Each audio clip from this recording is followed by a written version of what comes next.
الله الرحمن الرحيم رب اشرح لي صدري ويسر لي أمري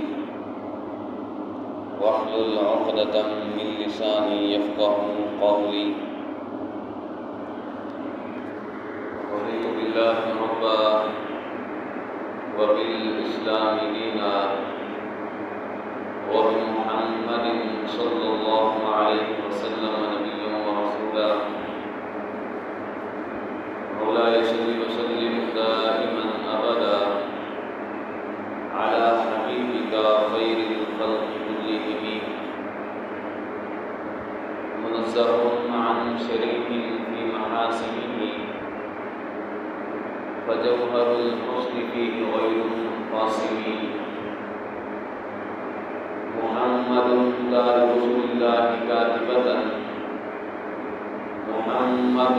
صادق الأقوال والكرم محمد ذكره نور لأنفسنا محمد شكره فرض على الأمم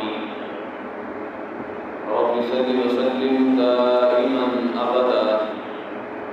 على حبيبك خير الخلق كلهم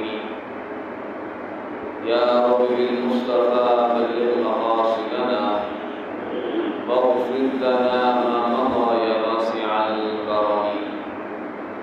إن الله وملائكته يصلون على النبي يا أيها الذين آمنوا صلوا عليه وسلموا تسليما اس کی شاخوں کو تازہ گلاب دیتے ہیں آخر بیوی کو وہ پھر سے ثواب دیتے ہیں پڑھنے درود غفلت نہ کرے خدا کی قسم تمہارے سلام کا وہ بھی جواب دیتے ہیں الصلاۃ والسلام علیک یا سیدی یا رسول اللہ وعلی آلک واصحابک یا حبیب اللہ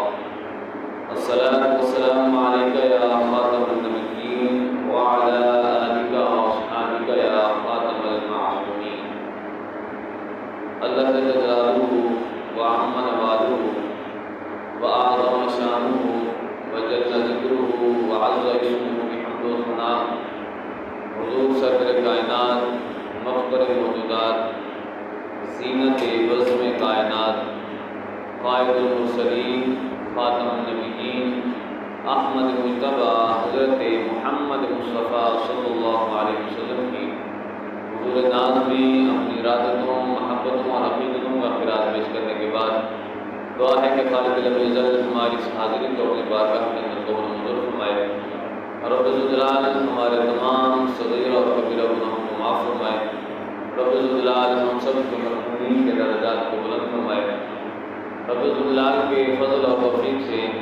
ایک مرتبہ پھر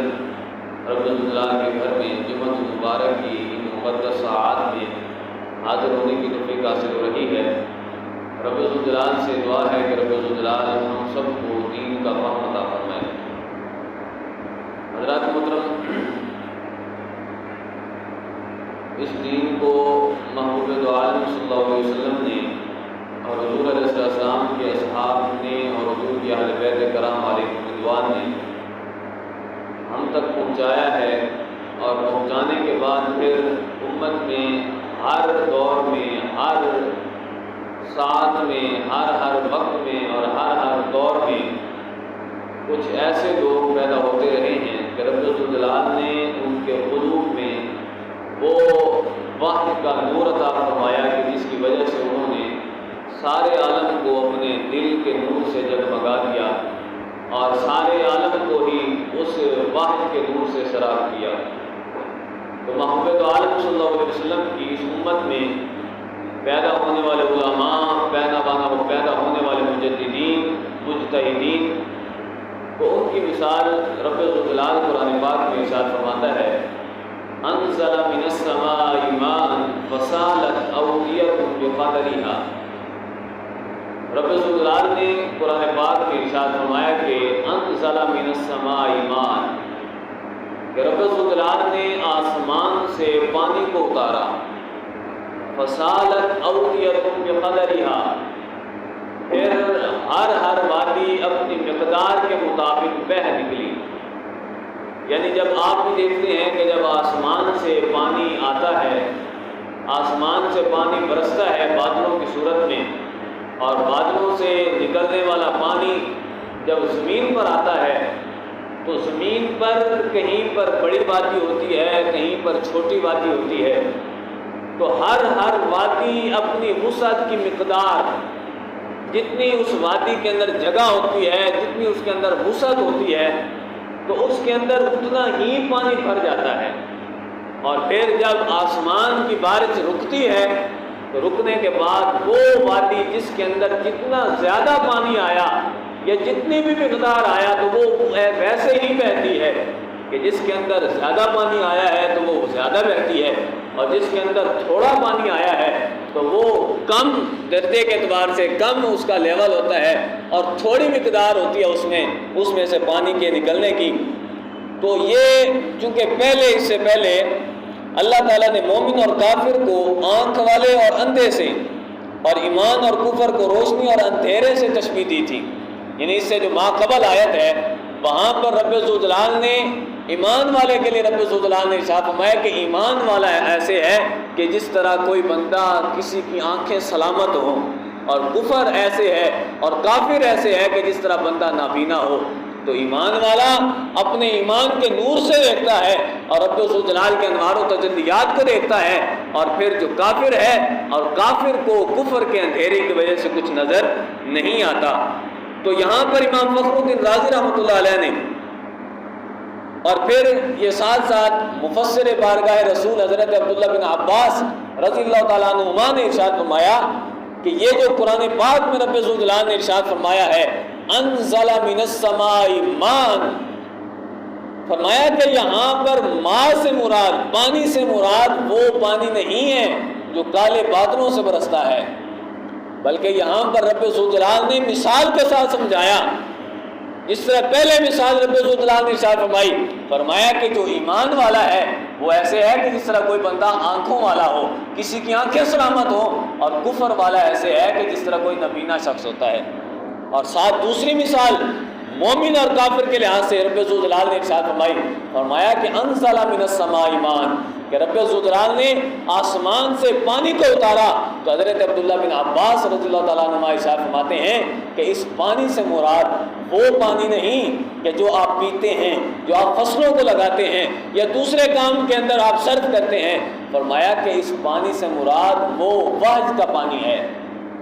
کہ جو رب ذوالجلال نے آسمان سے جبریل امین کے واسطے سے محبوب دو عالم صلی اللہ علیہ وسلم کے سینے پر اتارا۔ پانی سے مراد وہ وحی ہے اور وحی کا پانی ہے۔ اور پھر فرمایا کہ فصالت اودیۃ بقدرھا، یہاں پر وادیوں سے مراد وہ مومنوں کے قلوب ہیں، وہ مومنوں کے دل ہیں۔ فرمایا کہ فصالت اودیۃ بقدرھا، کہ ہر وادی اپنی وسعت کے مطابق بہہ نکلی۔ تو فرمایا کہ آسمان سے پانی آیا، آسمان سے پانی آنے والا وہ کوئی یہ پانی نہیں تھا جو بارش کی صورت میں آتا ہے۔ فرمایا کہ آسمان سے رب ذوالجلال کی بارگاہ سے وحی کا پانی اترا، اور وحی رب ذوالجلال کی طرف سے حضرت محمد مصطفیٰ صلی اللہ علیہ وسلم کے سینے پر اتری، اور وہ جو نور تھا اور وہ جو فیض تھا حضور علیہ السلام نے جب پہنچایا صحابہ تک، اہل بیت تک، اور پھر اہل بیت کے بعد آج تک 14 صدیاں گزر گئیں۔ فرمایا کہ آسمان سے وہ جو وحی نازل ہوئی اور وہ جو انوار و تجلیات حضور علیہ السلام کے سینہ اقدس پر نازل ہوئے، اور پھر اس پانی نے آ کر جو وادیوں کو سیراب کیا، فرمایا کہ وہ وادیاں مومنوں کے دل ہیں۔ اور فرمایا کہ ہر مومن کا دل، کسی کا دل زیادہ ہوتا ہے، جس کے اندر جتنی جگہ تھی اس کے اندر ویسے ہی رب ذوالجلال کے انوار و تجلیات آ کر سما گئے۔ تو فرمایا کہ اس امت میں پھر کچھ دل وہ ہیں کہ جو رب ذوالجلال کی معرفت سے، رب ذوالجلال کے انوار و تجلیات سے بالکل بھرپور ہیں۔ اور جو بڑی وادی ہوتی ہے، یہ آپ جانتے ہیں کہ چھوٹی وادیاں بھی اس سے پھر پانی لیتی ہیں۔ اس طرح بڑی نہریں ان سے پانی جاتا ہے چھوٹی نہروں کے اندر، دریاؤں سے پانی نکلتا ہے نہروں میں، اور نہروں سے پھر چھوٹی نہریں، اور نہروں سے پھر چھوٹے کھالوں کے اندر، اور کھالوں سے پھر جا کر آسمان کے ذریعے سے جو پانی نازل ہوتا ہے دریا میں، دریا سے پھر نہریں، نہروں سے پھر چھوٹے چھوٹے کھالے، چھوٹی چھوٹی نہریں، اور پھر اس سے زمین کو سیراب کیا جاتا ہے۔ فرمایا کہ اسی طرح رب ذوالجلال نے آسمان سے، رب ذوالجلال نے اپنی بارگاہ سے وحی کے نور کو اتارا حضور علیہ السلام کے سینے پر، اور حضور علیہ السلام کا سینہ وہ بڑی وادی ہے، اور وادی کے اندر آ کر وہ سارے انوار و تجلیات آ کر سمو گئے، اور سمو جانے کے بعد پھر اس بڑی وادی نے چھوٹی چھوٹی وادیاں جو جتنی جس کے اندر وسعت تھی، جتنی مقدار تھی، یہ آپ سمجھتے ہیں زمیندار دور کہ جس کھالے کے اندر، جس چھوٹی کسی کے اندر جتنی مقدار ہوتی ہے وہاں پر پانی بھی اتنا ہی چھوڑا جاتا ہے۔ اگر ایک چھوٹا سا کھالا ہے، پکا ہو یا کچا ہو، ایک ندی ہے چھوٹی سی، اگر اس میں وسعت جو ہے وہ تھوڑے پانی کی ہے تو اس میں دریا جتنا پانی نہیں چھوڑا جاتا، اس میں بڑی نہر جتنا پانی نہیں چھوڑا جاتا۔ تو اسی طرح حضور علیہ السلام کے سینے پر نازل ہونے والے وہ انوار و تجلیات، وہ قرآن پاک کا علم رب ذوالجلال نے جب حضور کے سینے پر اتارا تو حضور علیہ السلام نے پھر آگے جتنے بھی مومنوں کے دل تھے، قلوب و اذہان تھے، وہ اہل بیت ہوں، وہ صحابہ کرام علیہ رضوان ہوں، تو ان سب دلوں کو، ان سارے سینوں پر رب ذوالجلال کے محبوب صلی اللہ علیہ وسلم نے سراب کیا، اور پھر وہ سراب ہوتے ہوتے بڑی وادیاں چھوٹی وادیوں کو، پھر چھوٹی وادیاں اپنی چھوٹی وادیوں کو پانی کے ساتھ سراب کرتے کرتے کرتے تک کرتے 14 صدیاں ہو چکی۔ یہ سینہ بسینہ قرآن پاک کا علم، اور قرآن پاک میں انوار و تجلیات جو رب ذوالجلال نے اپنے محبوب صلی اللہ علیہ وسلم کے سینے پر اتارے وہ آج تک چلے آ رہے ہیں۔ تو انہی بڑی وادیوں میں تو کہیں تو ہمیں صحابہ کرام علیہ رضوان نظر آتے ہیں، کہیں ہمیں اہل بیت نظر آتے ہیں، اور کہیں پر ہر صدی کا مجدد اور ہر صدی کا مفسر نظر آتا ہے، کہیں امام بخاری، کہیں امام مسلم، کہیں امام اعظم، کہیں امام شافعی رحمۃ اللہ علیہ، اور پھر چلتے چلتے ایک بڑی وادی جس کا ذکر میں آپ کے سامنے کروں گا، وہ بڑی وادی امام احمد رضا بریلوی رحمۃ اللہ علیہ کی ہے کہ رب ذوالجلال نے جو انوار و تجلیات حضور علیہ السلام کے سینے پر اتاری تھی، تو وہی سینہ بسینہ چلتے چلتے چلتے چلتے وہ فیض اور وہ انوار و تجلیات وہ ساری کی ساری امام اہل سنت امام احمد رحمۃ اللہ علیہ کے سینے کے اندر آ گئی، اور پھر امام اہل سنت رحمۃ اللہ علیہ نے پھر اسی انوار و تجلیات کو آج تک کے آنے والے مسلمان اور پہلے والے جو مسلمان تھے اور مسلمانوں کو آنے والا جو خطرہ تھا، اور سیاسی معاملات ہوں، معاشی معاملات ہوں یا اعتقادی معاملات ہوں، سیدی اعلیٰ حضرت رحمۃ اللہ علیہ نے ہر مسئلے کو حل کیا، اور وہ صرف اور صرف کس سے حل کیا؟ اپنی ذات کے ساتھ نہیں، بلکہ وہ فیض نبوت، وہ فیض نبوی جو حضور علیہ السلام سے لے کر حضرت امام احمد رضا فاضل بریلوی رحمۃ اللہ علیہ تک چلا آ رہا تھا، تو اسی نور کے ساتھ رب ذوالجلال نے آپ کے سینوں کو چمکایا۔ آپ کے سینے کو چمکانے کے بعد آپ کی بصارت رب ذوالجلال نے جو آپ کو عطا فرمائی، تو اس کے ساتھ رب ذوالجلال کے اس برگزیدہ بندے نے اس موجودہ حالات میں جو کچھ بھی فتنے اٹھ رہے تھے اور جتنے بھی معاملات تھے، چاہے وہ ہندوستان کے اندر سیاسی معاملات تھے یا پھر اعتقادی معاملات تھے، کہیں پر صحابہ کرام علیہ رضوان کا نام لیا جا رہا تھا، کہیں پر اہل بیت کا نام، کہیں پر گاندھی کا نام، کہیں پر کسی کا، کہیں پر کسی کا، اور حضرت سیدی اعلیٰ حضرت رحمۃ اللہ علیہ نے آ کر اس فیض نبوت سے لوگوں کو بتایا کہ یہ وہ نہیں ہے کہ جو رب ذوالجلال کے محبوب صلی اللہ علیہ وسلم سے علم آیا ہے، بلکہ محبوب عالم صلی اللہ علیہ وسلم سے جو علم آیا ہے آپ نے پھر بیان کیا اور لوگوں کے سامنے رکھا، اور اس کے ذریعے سے جو موجودہ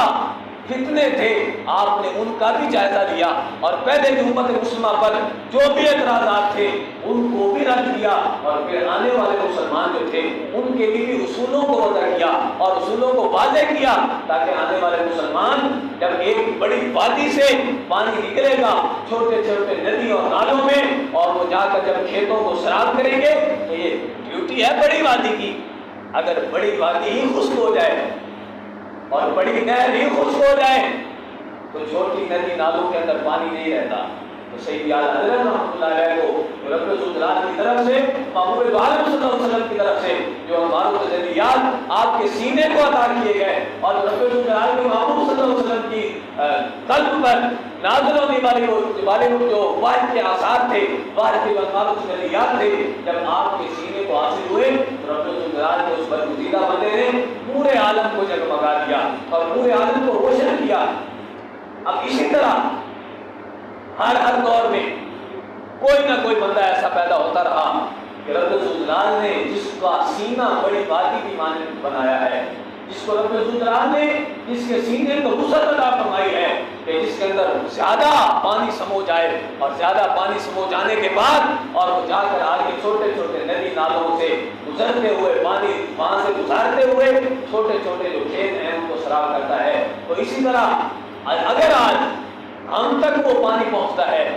وہ انوار و تجلیات، وہ حضور علیہ السلام کی باج کا پانی اور حضور علیہ السلام کے قلب مطہر پر اور قلب اقدس پر جو رب الجلال نے باج کو اتارا، اس کے انوار و تجلیات جب ہم تک پہنچتے ہیں تو ہماری یہ ڈیوٹی ہے کہ ہم سب تک پہنچ جائیں۔ اور اگر ہم بخل کرتے ہیں تو بخل کرنے والی زمین کے بارے میں رب الجلال کے محبوب صلی اللہ علیہ وسلم نے ایک مثال دی، فرمایا کہ کچھ میدان ایسے ہوتے ہیں کہ آسمان سے جب پانی گرتا ہے تو نیچے 3 قسم کی زمینیں ہوتی ہیں۔ ایک زمین وہ ہوتی ہے کہ جو بالکل پتھریلی زمین ہوتی ہے اور اونچائی والی زمین ہوتی ہے، فرمایا کہ اس پر جب پانی اترتا ہے تو پانی نہ تو وہ خود جذب کرتی ہے اور نہ اس کے ذریعے سے کسی کو فائدہ ہوتا ہے۔ ایک وہ زمین جو پتھریلی زمین ہے اور اس پر جب پانی آئے تو آپ خود یہ سمجھتے ہیں سیم زدہ زمین ہو، جو شور والی زمین ہو، نہ تو پانی کو جذب کرتی ہے اور نہ ہی پانی آگے پہنچاتی ہے۔ اور فرمایا کہ دوسری قسم کی زمین وہ ہے کہ جس پر پانی تو آیا، اس نے خود جذب کیا، لیکن اس کے اندر اتنی طاقت نہیں کہ پانی کو وہاں پر محفوظ کر لے، پانی کو اسٹور کر لے، اس کے اندر اتنی طاقت نہیں۔ فرمایا کہ اس کے اندر جب پانی گرتا ہے تو وہ اپنے آپ اندر جذب کر لیتی ہے۔ فرمایا کہ ایک وہ زمین ہے جس کے اندر پانی جاتا ہے، پانی آسمان سے جب گرتا ہے تو وہ خود جذب بھی کرتی ہے اور دوسروں کے لیے اسٹور بھی کرتی ہے۔ فرمایا کہ ایسے ہی مومن کا سینہ ہے۔ وہ تیسری قسم کی زمین کہ جس پر پانی آسمان سے گرے اور وہ پانی کو جذب بھی کرتی ہے، اپنے آپ کو بھی نفع دیتی ہے اور ساتھ ساتھ دوسری ساتھ والی جو زمینیں ہوتی ہیں ان کو بھی نفع دیتی ہے۔ فرمایا کہ مومن کا سینہ ایسے ہے کہ جب اس پر آسمان سے محبوب دو عالم صلی اللہ علیہ وسلم پر جو وحی کے انوار و تجلیات گرے، رب الجلال کے قرآن پاک کا علم جب اس کے سینے پر اترتا ہے تو فرمایا کہ یہ بارش کی طرح ہے کہ جو سینہ وہ سینہ ہے کہ جو خود بھی اس کو جذب کرتا ہے، یعنی خود بھی عمل کرتا ہے اور دوسرے لوگوں تک بھی پہنچاتا ہے۔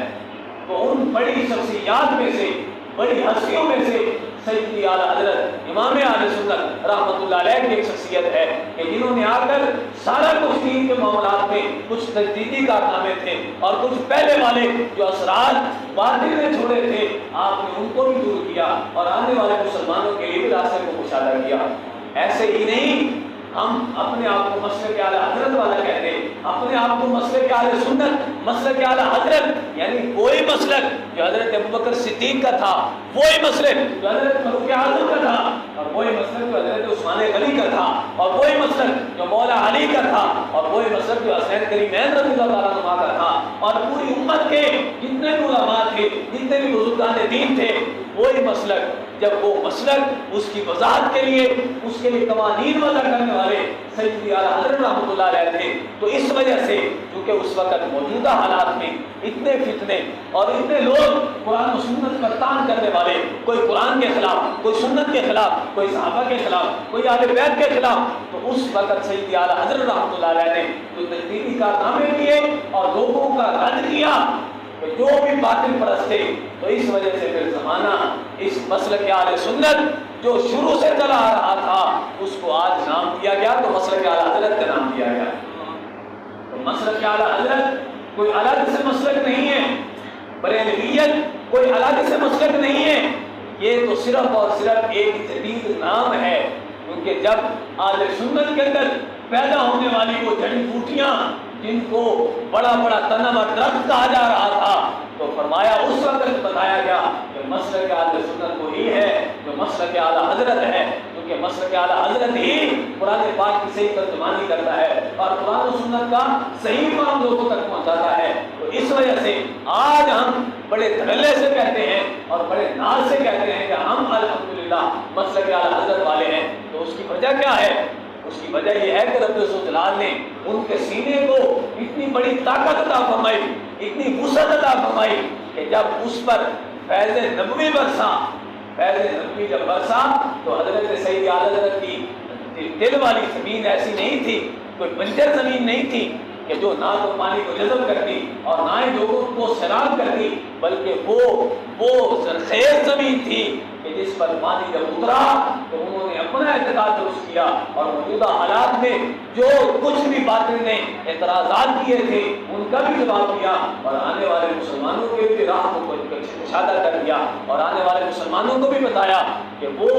مسالے اور وہ اصول اور وہ نظریہ جو قرآن پاک بیان کرتا ہے سید اعلی حضرت رحمۃ اللہ علیہ کا مسئلہ بھی وہی بیان کرتا ہے۔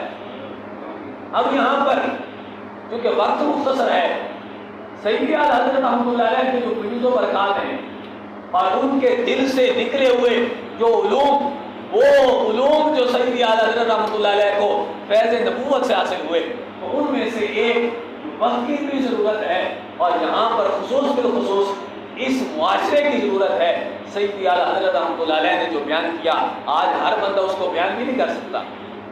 آج ہر بندہ اگر اس کو بیان کرتا ہے تو کسی کو کسی چیز کی پرابلم ہوتی ہے اور کسی کو کچھ کا سامنا کرنا پڑتا ہے، کسی کے جندے بند ہو جاتے ہیں، کسی کی بیلے نہیں آتی، کسی کا کچھ مسئلہ ہوتا ہے، لیکن بتانے والا اگر مسلک اعلی حضرت والا ہو اور حقیقی طور پر حضور علیہ السلام کا جانشین ہو تو وہ ضرور سے ضرور بیان کرتا ہے کہ قرآن کیا کہتا ہے اور سنت کیا کہتی ہے،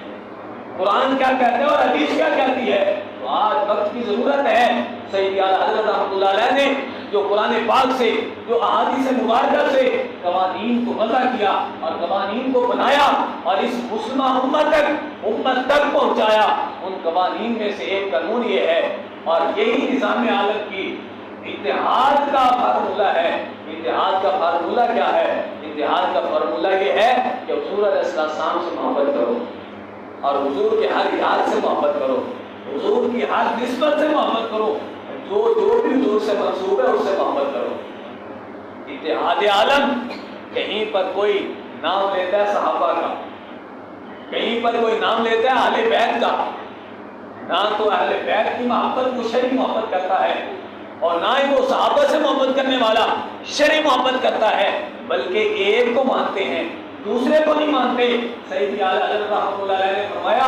لیس حب الصحابہ لذواتہم ولا حب اہل البیت لانفسہم، فرمایا کہ صحابہ کرام علیہ رضوان ہوں یا چاہے اہل بیت ہوں، کسی کی بھی محبت ان کی ذات کی وجہ سے نہیں ہے، کسی کی بھی محبت ان کی ذات کی وجہ سے نہیں ہے۔ یہی اتحاد عالم کا فارمولہ ہے کہ ایک اسٹیٹ ایران کی ہے، ایک سعودی عرب کی ہے، کوئی کسی قسم کی اسٹیٹ، کوئی کسی قسم کا ملک بنتا ہے، ایک کہتا ہے کہ ہم اہل بیت کو مانیں گے اور ایک کہتا ہے کہ ہم صرف صحابہ کو مانیں گے۔ اتحاد عالم یہ ہے۔ سید اعلی حضرت رحمۃ اللہ علیہ نے فرمایا اتحاد عالم کا فارمولہ یہ ہے کہ تم کسی کو نہ مانو بلکہ حضور کو مانو اور حضور نے جس کو اپنا بنایا ان سب کو مانو۔ حضور کی نسبت اگر کسی حبشی سے ہے تو تم حبشی کو بھی اپنا امام مانو، اگر حضور کی نسبت کسی پتھر سے ہے تو اس پتھر کو بھی مقدس جانو، حضور کی نسبت اگر کسی لکڑی کے ساتھ ہے تو وہ بھی محترم ہے، حضور کی نسبت جس چیز سے ہو جائے تو فرمایا اسی کو مانو۔ تو سید اعلی رحمۃ اللہ علیہ نے فرمایا لیس حب الصحابہ لذواتہم ولا حب اہل البیت لانفسہم، فرمایا کہ نہ تو صحابہ کی محبت ان کی ذات کی وجہ سے ہے، ہم صحابہ کو مانتے ہیں،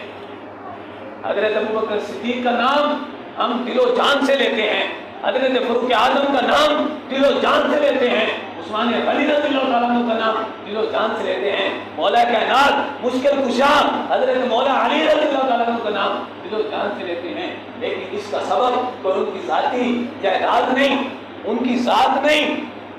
بلکہ ان کا نام اگر ہم لیتے ہیں تو وہ فقط ایک ہی نسبت ہے، وہ ہے نسبت رسول صلی اللہ علیہ وسلم۔ فرمایا کہ لیس حب الصحابہ لذواتہم ولا حب اہل البیت لانفسہم، اہل بیت سے بھی محبت فرض ہے اور پھر صحابہ سے بھی محبت فرض ہے، اور ان تمام کا جو سبب ہے وہ سبب ذات رسول صلی اللہ علیہ وسلم ہے. اور فرمایا کہ جب سبب ایک ہو تو مسبب بھی ایک ہوتا ہے. کسی شے کا اگر سبب ایک ہو تو مسبب بھی ایک ہوتا ہے. تو فرمایا کہ آل بیت کی محبت اور صحابہ کی محبت کوئی دو الگ چیزیں نہیں ہیں.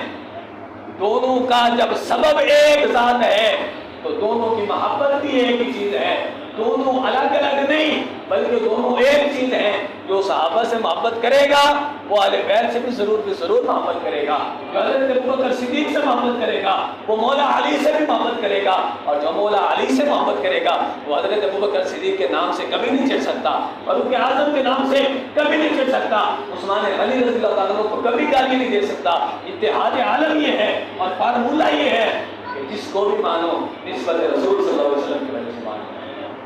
اور فرمایا کہ تمام بل حبهم جميعا بوصلتهم برسول اللہ صلی اللہ علیہ وسلم. فرمایا کہ نہ تو صحابہ کی محبت ان کی ذات کی وجہ سے ہے, نہ تو اہل بیت کی محبت ان کی ذات کی وجہ سے ہے, بلکہ فرمایا سب کی محبت بل حبهم جميعا, بلکہ سب کی جو محبت ہے بوصلتهم برسول اللہ صلی اللہ علیہ وسلم. فرمایا کہ صرف اور صرف وہ ایک ہی چیز ہے جس کی وجہ سے ان کی محبت ہم مانتے ہیں, وہ ہے ذات رسول صلی اللہ علیہ وسلم. اب فرمایا محبت کی دو قسمیں ہیں, محبت صحابہ کی بھی دو قسمیں اور محبت اہل بیت کی بھی دو قسمیں. ایک محبت صحابہ یہ ہے کہ جو شریعت بھی قبول کرتی ہے, اور ایک محبت وہ ہے جو غیر شرعی ہے.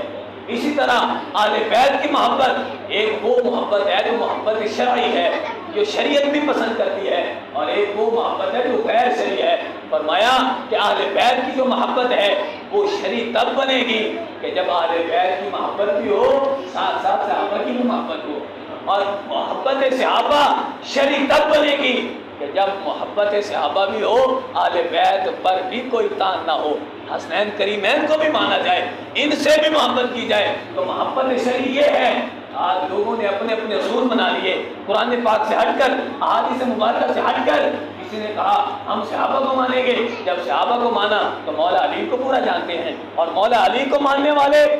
بل لا کر انہوں نے کیا کیا, انہوں نے تو حضور علیہ السلام کی ذات کا لحاظ نہ رکھا. آج کتنے ایسے لوگ ہیں جنہوں نے کہا کہ ہم اپنے آپ کو سید یعنی اپنا جو شجرہ نسب ہے وہ حضور علیہ السلام تک نہیں پہنچاتے, بلکہ وہ حضور علیہ السلام تک پہنچانے کے بجائے حضور علیہ السلام کے صحابی حضرت مولا علی رضی اللہ عنہ کے والد ابو طالب تک پہنچاتے ہیں. حقیقی طور پر شجرہ تو وہ ہے جو حضور علیہ السلام کی بیٹی تک پہنچتا ہے, اور حضور علیہ السلام کی بیٹی وہ جگر کا ٹکڑا اس کے واسطے سے حضور علیہ السلام تک پہنچتا ہے. اور کوئی وہ بندے ہیں کہ جو صحابہ کا نام لیتے ہیں, کہتے ہیں کہ ہم صحابہ والے, لیکن معاذ اللہ اہل بیت کا نام ہی نہیں لیتے, اہل بیت سے چڑھتے ہیں.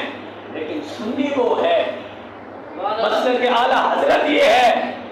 کہ تم نے صحابہ سے بھی محبت کرنی ہے, اہل بیت سے بھی محبت کرنی ہے. اور فرمایا اہل سنت کا ہے بیڑا پار, اصحاب حضور نجم ہے اور ناؤ ہے عطرت رسول اللہ کی. فرمایا کہ محبت اہل بیت اور محبت صحابہ یہ ہے, اور مسلک اعلیٰ حضرت یہ ہے. فرمایا کہ اگر کشتی اصحاب حضور ہیں, اگر کشتی حضور علیہ السلام اصحاب یعنی سید عالم نے فرمایا کہ اہل سنت کا ہے بیڑا پار, اصحاب حضور نجم ہیں اور ناؤ ہے عزت رسول اللہ کی. فرمایا کہ اگر تم کشتی کے اندر سوار ہو, اور کشتی کے اندر جب سوار ہو تو تم نے راستہ دیکھنا ہو تو ستاروں سے راستہ دیکھا جاتا ہے, اور ستاروں کے ذریعے سے سمت معلوم کی جاتی ہے. فرمایا کہ اگر کشتی حضور کی اہل بیت ہے تو ستارہ چمکنے والا اہل بیت نہ صحابہ کرام علیہ رضوان ہے. تو اس وجہ سے دونوں سے محبت, اور دونوں کی محبت شرعی کب بنے گی کہ جب دونوں کی محبت کا سبب صرف اور صرف ایک مانا جائے گا, اور وہ محبت کا سبب کون ہے؟ ذات رسول صلی اللہ علیہ وسلم. لہذا مسلک اعلیٰ حضرت اور مسلک اہل سنت یہ ہے کہ کسی کو کسی کی ذات کی وجہ سے نہ مانا جائے, کسی کو کسی کی ذاتی جائیداد کی وجہ سے نہ مانا جائے, ذاتی سٹیٹس کی وجہ سے نہ مانا جائے, بلکہ کسی کو بھی ماننا ہے وہ ذات رسول صلی اللہ علیہ وسلم کی وجہ سے ماننا ہے. تو وہ اصول اور وہ نظریہ سید اعلیٰ حضرت رحمۃ اللہ علیہ نے ہم تک پہنچایا، اور آج اس مسئلے کو بیان کرنے کی ضرورت ہے۔ کوئی بیان نہیں کر سکتا۔ وجہ یہ ہے کہ ماحول ایسا بن چکا ہے کہ ہم صحابہ کا نام لیں تو اہل بیت کا نام لینے والے چڑھتے ہیں، اہل بیت کا نام لیں تو صحابہ کا نام لینے والے چڑھتے ہیں۔ تو ہم صرف اور صرف یہ کہیں گے اہل بیت بھی ہمارے دل کے اندر، اہل بیت کی محبت بھی ہمارے دل میں، اور صحابہ کی بھی محبت ہمارے دل میں۔ اس کی وجہ یہ ہے کہ حضور علیہ السلام کے بارے میں، حضور علیہ السلام سے محبت ہمارے دل میں ہے۔ تو جب حضور علیہ السلام سے محبت ہوگی تو کوئی کسی صحابی کا نام لے کر کسی اہل بیت کے فرد پر تان نہیں کرے گا، اور اہل بیت کا نام لے کر کسی صحابی کو نشانہ نہیں بنائے گا۔ لہذا دعا ہے